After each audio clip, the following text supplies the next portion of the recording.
Well, it seems Dragon Age The Veilguard won't be released exactly 10 years from Inquisition, as the game's newest trailer confirms the game is coming out on October 31st, and Inquisition launched in November of 2014. So close, but no cigar.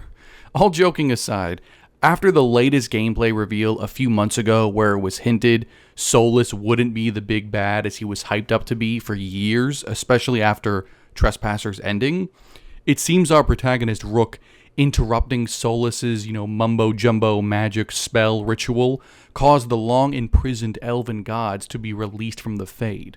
And now we'll have to face, all of them to save the world. Solas will still be around, however, as a voice in your head constantly nagging at you or blaming you for what happened, kind of like Johnny Silverhand from, Cyberpunk 2077 as a direct comparison.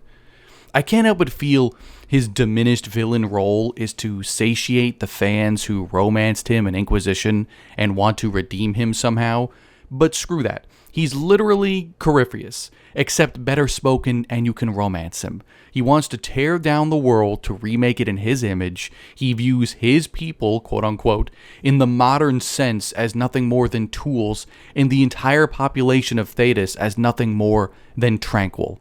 He sucks and deserves a swift kick to the balls. But that's a discussion for another time.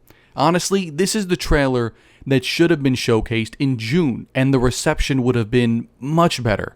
When you think on the money that they spent on that disastrous CG trailer, this was just editing of in-game scenes and was miles better. We get a little snippet of each character, a baby griffin who could potentially be the last of its kind, some small, playful, romantic banter, Varric being the hype man he is, talking up Rook, some more badass-looking dragons, and we also see that Harding is somehow connected to Lyrium, slash Titans. We see blighted and or Lyrium-infused dragons, or perhaps versions of, Avanerus, the Elven Pantheon, and we even got our first look at the actual Dread Wolf. What's a little worrying, however, is I'm pretty sure Varric is not in any scene besides the prologue which we saw in June for the gameplay reveal, hinting he possibly dies there. If so, I hope he goes out like the hairy-chested badass boss he is. But what's most important, and I'm sure all of you would agree, is that number one best all-time waifu is back with a new look, baby, sporting what looks like Flemeth's crown. I'm of course talking about our girl, Morrigan. I mean, can she get any better? Even 10 years later, she's still smoking and still voiced by the gorgeous, extremely talented Claudia Black. We don't know her role in the story, but she always shows up for any of the important bits, and I'm still hoping if you went with a romance with her in Origins, that her confirmation of the Warden looking for a way to cure the short lifespan for Wardens was a success, or we help her achieve it in this game. And baby boy Kieran would be like 20 now or so, right? Maybe he'll show up too.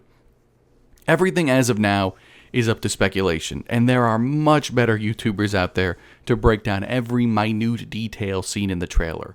If I was a streamer, I'd probably go frame by frame and talk about it there, but as my time is limited, I just wanted to put out my quick thoughts on a franchise I hold very dear to my heart.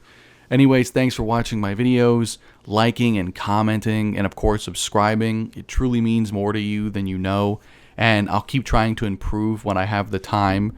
But until then, talk to you next time.